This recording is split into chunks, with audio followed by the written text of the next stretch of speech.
మీ car కి best ceramic coating premier care Apexer car detailing studio for contact.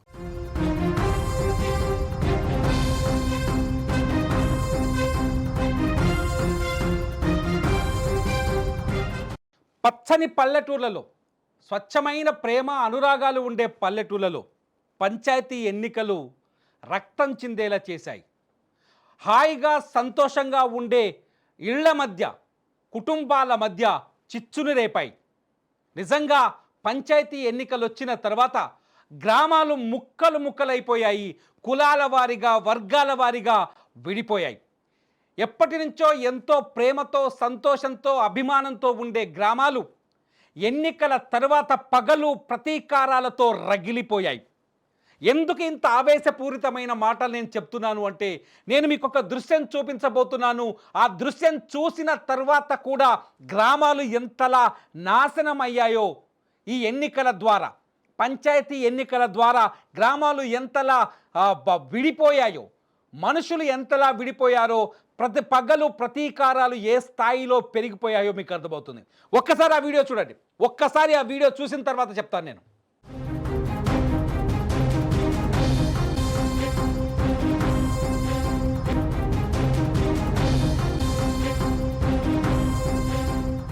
మీరు చూసిన ఈ వీడియో ఉమ్మడి నిజామాబాద్ జిల్లా, ఇప్పటి కామారెడ్డి జిల్లా ఎల్లారెడ్డి మండలంలోని సోమర్పేట గ్రామంలో జరిగిన ఒక దురహంకారానికి సంబంధించిన వీడియో.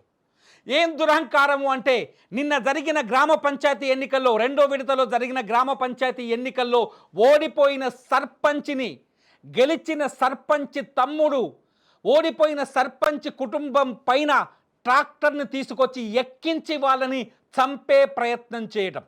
ఈ విజువల్ చూస్తే మీకు చాలా స్పష్టంగా అర్థమవుతుంది. బాక్స్లో నా పక్కన కనిపిస్తున్న ఈ విజువల్ని చూస్తే మీకు చాలా స్పష్టంగా అర్థమవుతుంది. పల్లెల్లో ప్రతీకారాలు ఏ స్థాయిలో చెలరేగిపోయాయి. ఈ ఊళ్ళో ఇద్దరు వ్యక్తులు, పాపయ్య అనే వ్యక్తి కాంగ్రెస్ పార్టీ నుంచి ఎన్నికల్లో పోటీ చేశాడు. ఆయన కాంగ్రెస్ పార్టీ అభ్యర్థిగా ప్రచారం చేసుకున్నాడు. నిజానికి గ్రామ పంచాయతీ ఎన్నికల్లో పార్టీల ఇన్వాల్వ్మెంట్ ఉండదు, కానీ పాపయ్య కాంగ్రెస్ పార్టీ సర్పంచ్ అభ్యర్థిగా ఉన్నారు. అక్కడ కట్ చేస్తే ఇదే పాపయ్యకు పోటీగా బీఆర్ఎస్ అభ్యర్థిగా బాలరాజ్ అనే వ్యక్తి ఎన్నికల బరిలో నిలబడ్డాడు. ఈ ఎన్నికల్లో బాలరాజ్ ఓడిపోయాడు, పాపయ్య విజయం సాధించాడు. అయితే ఎన్నికలకు ముందు ఊళ్ళో కొన్ని కీలకమైన పరిణామాలు జరుగుతాయి.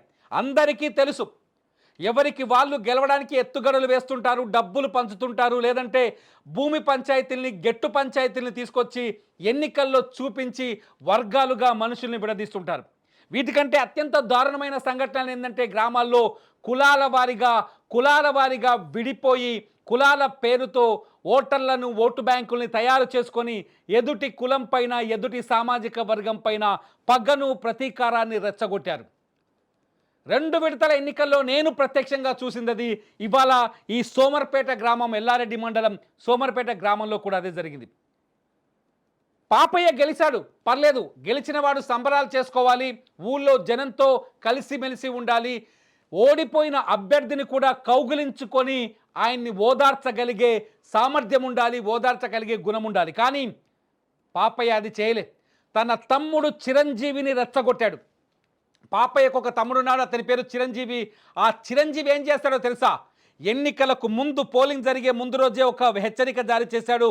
మిస్టర్ బాలరాజ్, నువ్వు ఎన్నికల్లో ఓడిపోతే మా అన్న గనక ఎన్నికల్లో గెలిస్తే నిన్ను చంపి తీరుతానని ఒక సవాల్ చేసినట్టుగా గ్రామస్తులు చెప్తున్నారు. అన్నట్టుగానే ఎన్నికల తర్వాత బాలరాజ్, ఎలక్షన్ పూర్తయింది, కౌంటింగ్ పూర్తయింది, రిజల్ట్ వచ్చిన తర్వాత బాలరాజ్ తమ్ముడు చిరంజీవి ట్రాక్టర్తో వచ్చేసి పాపయ్య తమ్ముడు చిరంజీవి ట్రాక్టర్తో వచ్చేసి బాలరాజు నిల్చున్న ప్రాంతంలో అతని కుటుంబం పైన ట్రాక్టర్ని ఎక్కించాడు. చాలా దారుణమైన దృశ్యాలు ఉన్నాయి. బాలరాజ్ చెయ్యి విరిగిపోయింది. వాళ్ళ కుటుంబ సభ్యులు ప్రస్తుతం ఆసుపత్రిలో ఉన్నారు. ఈ వీడియో అటాక్ జరుగుతున్న సమయంలో తీసిన వీడియో. మేము పూర్తి వీడియోని యూట్యూబ్ రూల్స్ ప్రకారం చూపించలేం. ఆ వీడియో చూస్తే మాకు కూడా బాధ కలుగుతోంది.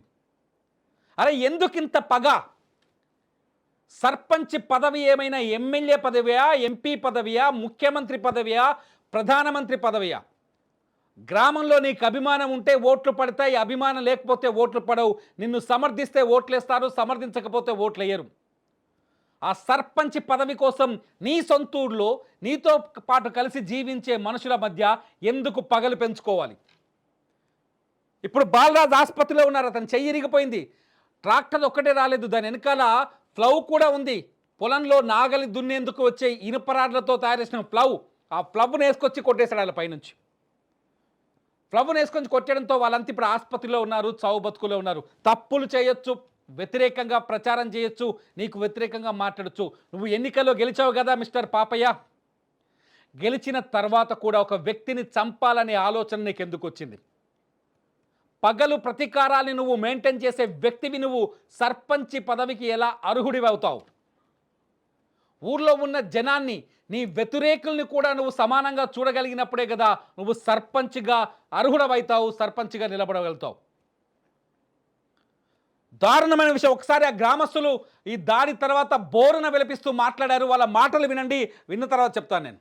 నేను పరామర్శించడానికి ఉంటది కదా అన్న, మేము పోయి కూర్చున్నాం, అమ్మందరం ఉన్నాం. నిన్నైతే వారికి ఇచ్చినన్న బాబాయ్ సాయిబాబా అందరూ వారికి ఇచ్చాం. నేను తెలిసిన తెల్లారే మిమ్మల్ని చంపేస్తానన్న, మీరు అటు తప్పుకుంటే రైలు వస్తారని చెప్పినన్న.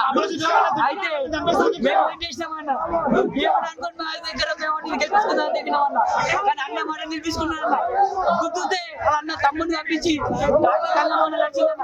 గుద్దుతే వెనక మూలడికి అన్న, వెనక మూలడికి కాశీ ఉన్నాడు ఇట్లా తెల్లబడి గుద్దుతాడు, అట్లా గుద్దిని అన్నాడు. ఉత్త వెళ్ళి వరకు చేసిన నేను అంత పరిచయం చేసిన నా ప్రాణాన్ని అయితే ఉందన్న. ఆ పరిపాలన అర్థం. సోమర్పేట గ్రామం ఇప్పుడు అట్టుడికిపోతుంది. గ్రామస్తులంతా రోడ్డుకెక్కారు. కొత్తగా ఎన్నికైన సర్పంచ్ పాపయ్యని ఎట్టి పరిస్థితుల్లో సర్పంచ్గా అంగీకరించేది లేదని, అతను క్రిమినల్ అని, అతని గెలుపుని రద్దు చేయాలంటూ నినాదాలు చేస్తున్నారు. రోడ్డుపై వచ్చి ధర్నా చేస్తున్నారు, మీరు చూస్తున్నారు. రోడ్డుపైన వాహనాల్ని నిలుపుదల చేసి ఆందోళనకు దిగారు. గ్రామస్తులు మాట్లాడిన మాటలు విన్నారు. గ్రామంలో సర్పంచ్ తమ్ముడు చిరంజీవి ట్రాక్టర్తో దాడి చేస్తున్నట్టుగా ప్రత్యక్ష సాక్షులు రికార్డు చేసిన మొబైల్ వీడియోలు చూశారు. మీకు ఇప్పుడేమనిపిస్తుంది? పల్లెటూర్లలో పంచాయతీ ఎన్నికలు రక్తపాతాన్ని సృష్టించాయి అనిపిస్తుందా లేదా? పల్లెటూర్లలో పంచాయతీ ఎన్నికలు చిచ్చు పెట్టాయి అనిపిస్తుందా లేదా?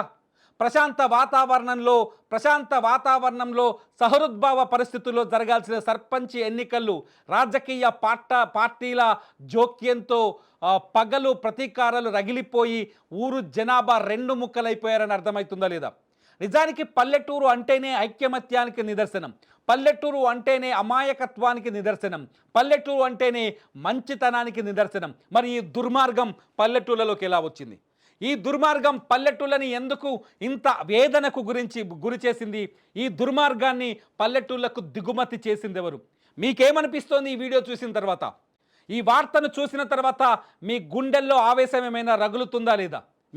ఏమనిపిస్తుందో ఈ వీడియో కింద కామెంట్ చేయండి.